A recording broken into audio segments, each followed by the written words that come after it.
अब बच्चों इस क्वेश्चन में आपको स्क्वायर की साइड दे रखी है। आपको बेटा स्क्वायर का एरिया निकालना है।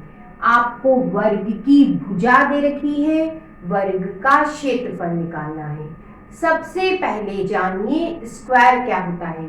बेटा ये स्क्वायर है, इसकी बेटा चारों साइड इक्वल होती है, चारों भुजाएं बराबर होती हैं। All sides are equal. ठीक है, अब आपसे बेटा स्क्वायर का एरिया पूछा है। ठीक है, तो सिर्फ इस फॉर्मूले में वैल्यू डालेंगे। क्या है फॉर्मूला? साइड का स्क्वायर। साइड कितनी दी है बेटा? 10, तो यहाँ पे 10 रख दो। तो 10 का क्या हो गया? स्क्वायर। इसे आप क्या लिख सकते हो? 10 इंटू 10 लिख सकते हो। कितना हो गया बेटा? ये 100। ठीक है, आपको क्या दे रखा है? सेंटीमीटर में दे रखा है। यूनिट क्या है बेटा? सेंटीमीटर। तो सॉल्यूशन में सेंटीमीटर आएगा, लेकिन एरिया की बात है, यूनिट क्या होगी एरिया की? स्क्वायर में होगी। तो क्या हो गया? Centimetre square. आपको इस क्वेश्चन में स्क्वायर की साइड दे रखी है 14 सेंटीमीटर। आपको एरिया निकालना है। एरिया का फॉर्मूला बेटा ये है, सिर्फ इसमें वैल्यू डाल देते हैं। क्या है फॉर्मूला? साइड का स्क्वायर। साइड कितना है बेटा? 14 सेंटीमीटर। यहाँ पे क्या लिख दो? 14, और स्क्वायर की जगह स्क्वायर। आप इसे बेटा दो बार लिख सकते हो, 14 इंटू 14। ठीक है, दोनों का मल्टीप्लाई करोगे 196। किस में दे रखा है बेटा? यूनिट आपको सेंटीमीटर दी है, तो सेंटीमीटर। बात बेटा एरिया की है, तो स्क्वायर भी आएगा। यूनिट क्या हो गई? Centimetre square. आपको इस क्वेश्चन में स्क्वायर की साइड बेटा 5 मीटर दी है। आपसे बेटा स्क्वायर का एरिया पूछा है। सिर्फ बच्चों इस फॉर्मूले में वैल्यू डाल दो। साइड कितनी दी है बेटा? 5, तो यहाँ 5 लिख दो, और स्क्वायर की जगह स्क्वायर। आप बेटा इसे 5 इंटू 5 लिख सकते हो। 5 इंटू 5 कितना होता है? 25। ठीक है, यूनिट क्या है? मीटर में, तो मीटर आएगा। क्या निकाल रहे हो? एरिया निकाल रहे हो, तो यूनिट क्या होगी? Metre square. आपको इस क्वेश्चन में कहा है 3 बेटा रेक्टेंगल है, जिसकी लेंथ और ब्रेथ आपको दी है।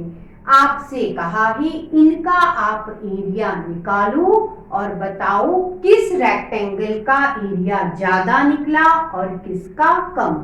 चलिए शुरुआत करते हैं। सबसे पहले जो लिखा है बेटा, इसमें ये लेंथ है और ये क्या है? ब्रेथ है। एल है बेटा 9 मीटर, आप इसे लंबाई कहेंगे हिंदी में। और ब्रेथ क्या है बेटा? 6 मीटर, हिंदी में बेटा इसे चौड़ाई कहते हैं। इधर चलो, इस रेक्टेंगल में लेंथ क्या होगी? लेंथ बेटा होगी 3 मीटर, और बेटा ब्रेथ हो गई चौड़ाई, वो है 17 मीटर। अब इधर चलो, इस रेक्टेंगल में लेंथ कितनी होगी बेटा? 4 मीटर, और ब्रेथ होगी चौड़ाई, वो बेटा 14 मीटर। ठीक है, हमें एरिया तीनों के निकालने हैं। तो पहले वाले का एरिया बेटा A1 से मैं बता देती हूँ। एरिया ऑफ रेक्टेंगल क्या होता है? Length into breath. आयत का क्षेत्रफल क्या होता है? लंबाई गुणित चौड़ाई। सिर्फ इसमें वैल्यू डाल दो। L into B, L into B 9 into 6 कितना होगा बेटा? 54। कौन सी यूनिट दी है? मीटर में दिया है, मीटर में दिया है, मीटर में सॉल्यूशन आएगा। एरिया की बात है, स्क्वायर भी आएगा। ठीक, अब हम इसका एरिया निकालेंगे। A2 से बताते हैं। फॉर्मूला क्या है? L into B. ठीक है, L कितना है? 3, और बेटा B कितना है? 17। दोनों का मल्टीप्लाई करो, कितना आएगा बेटा 51। किस में दे रखा है बेटा, यूनिट मीटर में है, मीटर, एरिया की बात है, स्क्वायर भी आएगा। ठीक, अब इधर चलो बेटा, इसका एरिया को A3 से बताते हैं। फॉर्मूला क्या है, L into B, length into breadth. तो लेंथ कितनी है 4 और ब्रेथ है बेटा 14, दोनों का मल्टीप्लाई 56। यूनिट क्या है बेटा, मीटर में, तो मीटर स्क्वायर आ गया। अब बेटा आपसे पूछा है सबसे कम एरिया किसका है, तो बेटा A2 सबसे कम एरिया है। ठीक है, और सबसे ज्यादा एरिया किसका है, तो सबसे ज्यादा एरिया बेटा A3 का है।